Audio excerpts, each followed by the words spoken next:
The sun has not yet set for good in Gudnak, and more bizarre characters have risen to seize what's left.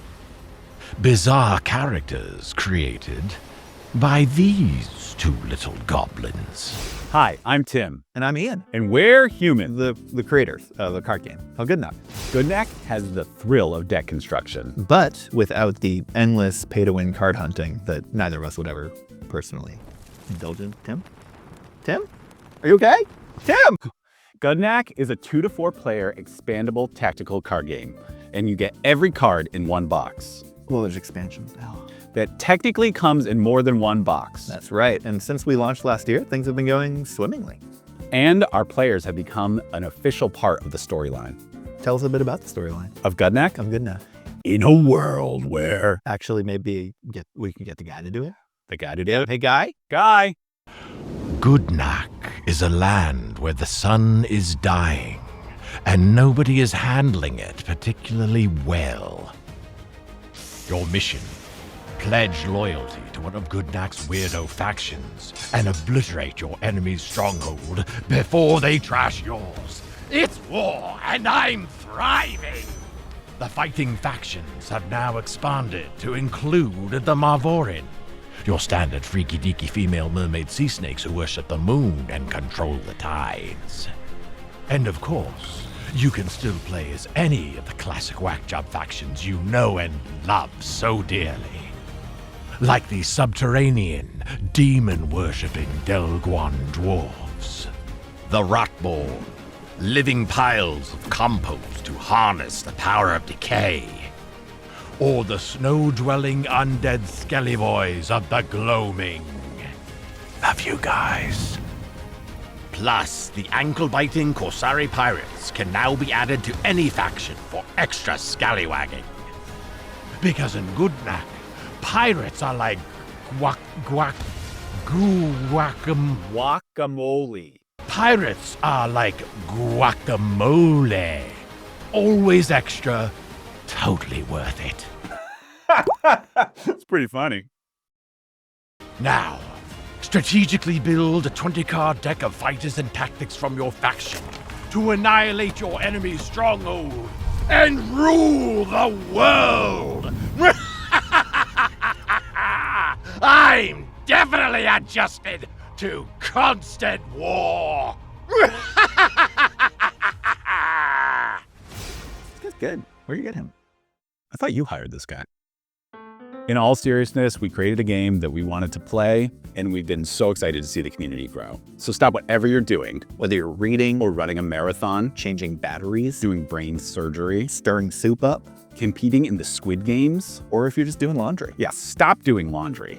And get Gudnak today. Gudnak is way more fun than doing laundry. Should put it in the box.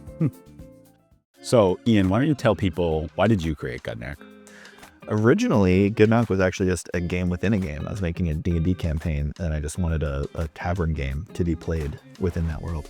Things have kind of spiraled since then. Why did you get involved, Tim? Well, you had messaged me in 2020 when we were all inside, and I wanted to do something. And Anything. anything really. I've been playing these games my whole life, traveling to tournaments since I was a little kid. One thing I always hated was that you had to spend all this money to try to get your deck to be the best deck. And then even if you got that best deck, then the best deck would change, and then you have to spend more money to get this new deck or like trade or something. It was like there was this other game that wasn't the game, and I just like playing the game. Do you know what I mean? I do. So I like this model where you buy the game and this is gonna sound crazy, get all the components to play the game. While it's crazy, it's crazy. Anyway, we love those other games, those CCGs, some people call them. They're really fun. I love opening stuff, so we have a way that players can open stuff and get collectible things, but they don't affect the way that you play Gudnak. So anyone who gets their hands on that core box, they have a full deck experience. They get every card that we package into that box, so they can play any deck they want. They can change between the factions, and it's just one price. I remember we were talking early on, we're like, we'd be happy if we just print this thing at Staples and we play it on weekends or something. And then I think we brought a early prototype to PAX East. Any arcade expo. Yes, as everyone calls it. And we were just in like the free play area with a crappy prototype. Yeah. And people loved it. And people like coming back, they're bringing their friends back. They're coming back multiple days in a row. And we're like, oh, we have something here. People like this game. And you know that some of those people are still in the Discord playing like all the time. So we went there, we kind of came back and we were like, maybe we should like kickstart this thing and see where we can get.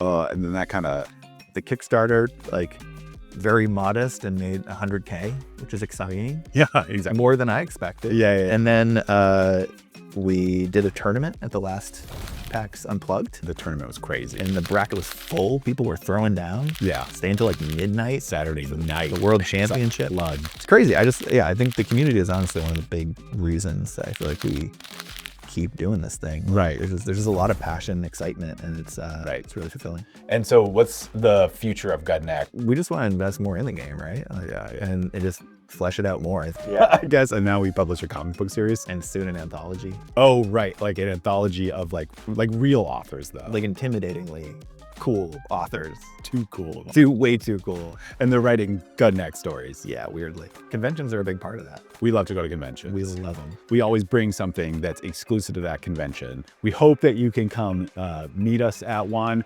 We are going to a bunch this year. We're hosting our own next year. So there's a lot of in-person opportunities coming up. And Victoria even comes to them and she draws art for people. Mostly Griff dogs and goblins. A lot of Griff dogs and goblins. She's obsessed. But I like to say she's drawn every single piece of art in the game. Like on this box, she drew like the logo, she drew that guy's little face. But we've got ideas for, obviously, this expansion is designed, and we actually are already working on the next stuff too. Yeah. So we've got more content to come. This really is an expandable game, is what I'm saying. Yeah, it is. So that's what we have to say about Gudnak. We think it's a really cool game, but as we've been saying, the community is what's driving this game. It will continue to drive this Yeah, game. don't take our word for it, but thank you for the support. Thank you. It's amazing.